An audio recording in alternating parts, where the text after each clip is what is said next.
Good morning Jaya viewers. இன்றைக்கி நம்ம பார்க்க போகிற எக்ஸசைசஸ் யாருக்கு அப்படின்னு பார்த்தீங்கன்னா, நம்ம வீட்டில் நம்ம தாத்தா பாட்டிகள், அதாவது வயசானவங்க பார்த்தீங்கன்னா வயசாயிடுச்சுன்னு எக்ஸசைஸ் பண்ணாமல் இருப்பாங்க. பட் அவங்க எக்ஸசைஸ் பண்ணாதனால தான் வயசாயிடுச்சுங்கிறது அவங்களுக்கும் தெரியாது, நம்மளுக்கும் தெரியாது. ஸோ அந்த மாதிரி இருக்கிறவங்க பேசிக்காக உட்கார்ந்த இடத்துலையே என்ன மாதிரி ஒரு எக்ஸசைசஸ் பண்ணலாம் அப்படிங்கிறது தான் இன்றைக்கி நம்ம பார்க்க போகிறோம். ஸோ அதுக்கு அவங்க ரிலாக்ஸ்டாக அவங்க பெட்லேயோ இல்லை சோஃபாலேயோ இப்படி உட்காந்துக்கட்டும். ஸோ அதுக்கு ஃபஸ்ட்டு இப்படி ரிலாக்ஸ்டாக சேரில் உட்காந்துட்டு அவங்களோட 2 காலோட ஹீலையும் மெதுவாக அப் அண்ட் டவுன் பண்ண சொல்லுங்கள். ஸோ இந்த ஹீல் அப் பண்ணும்போது பார்த்தீங்கன்னா உங்களோட காஃப் மசில்ஸ் வந்து நல்லா பம்ப் ஆகி அவங்களுக்கு சர்க்குலேஷன் வந்து நல்லா இம்ப்ரூவ் பண்ணும். நிறையா பேர் பார்த்தீங்கன்னா வந்துட்டு கால் மரத்து போச்சு, இல்லை கால் வந்து பிடிச்சிக்கிச்சு, கெண்டைக்கால் பிடிக்குது அப்படின்னு சொல்லுவாங்க காஃப் மசில்ஸு. ஸோ அது ஏன் அப்படின்னா இந்த மாதிரி சர்க்குலேஷன் இம்பேக்ட்னால தான். ஸோ அதனால் இந்த ஹீல் அப் அண்ட் டவுன் பண்ணும்போது அவங்களுக்கு நல்ல சர்க்குலேஷன் இம்ப்ரூவ் ஆகும். ஸோ பேசிக்காக கொஞ்சம் ஓல்டேஜ் பீப்புள் அப்படிங்கிறனால அவங்கள 10லேருந்து 15 கவுண்ட் இது பண்ண சொல்லுங்கள். அப்புறம் கிராஜுவலாக வந்து அவங்க இன்க்ரீஸ் பண்ணிக்கட்டும். இல்லை அவங்களால 5 கவுண்ட்ஸ் தான் பண்ண முடியும்னாலும் பரவாயில்ல. பட் அவங்க ஸ்டார்ட் பண்ணுறது தான் பெரிய விஷயம். ரிலாக்ஸ். இப்போ இதுலேயே அவங்களோட டோ அப் அண்ட் டவுன். இது பார்த்திங்கன்னா நிறைய பேர் வந்து நடக்கும்போது ஒரு தப்பான பாஸ்டரில் நடப்பாங்க.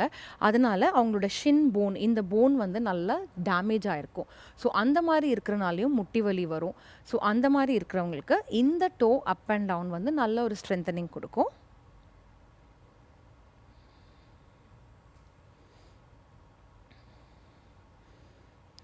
ஓகே, இப்போ கொஞ்சம் எட்ஜில் வந்து உட்காந்துக்கணும். ரொம்ப எட்ஜில் வேண்டாம்.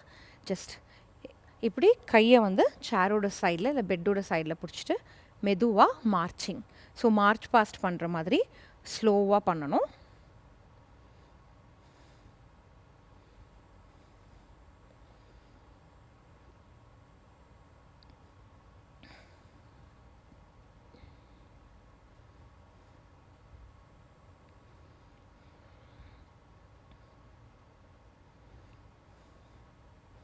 Okay, relax.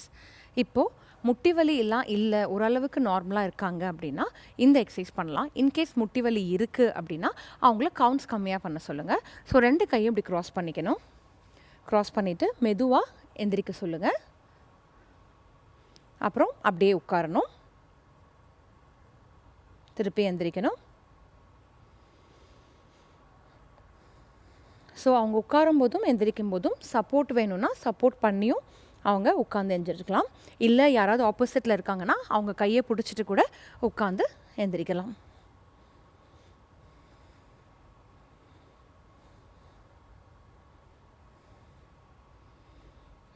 Okay, relax.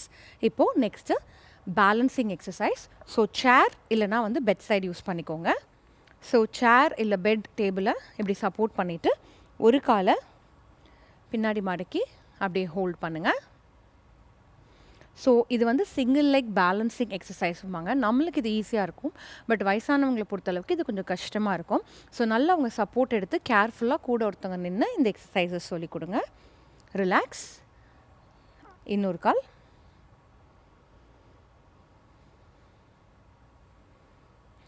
இந்த பேலன்சிங் எக்ஸசைஸ் வந்து வயசானவங்களை பொறுத்தவரைக்கு இது வந்து அவங்களுக்கு வந்து கீழே ஃபால், நிறைய பேர் இந்த வயசானவங்க கீழே விழுவாங்க. ரீசன் என்னென்னா பேலன்ஸ் இருக்காது.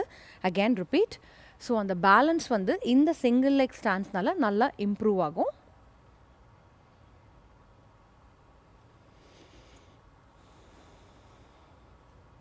ரிலாக்ஸ். Next side.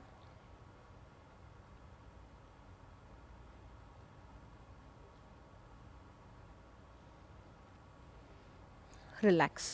இப்போது இப்படி ஹோல்ட் பண்ணிவிட்டு கீழே ஸ்ட்ரெச் பண்ணணும். அப்புறம் அப்படியே எஞ்சிக்கோங்க. திரும்பவும் ஸ்ட்ரெச் அப்.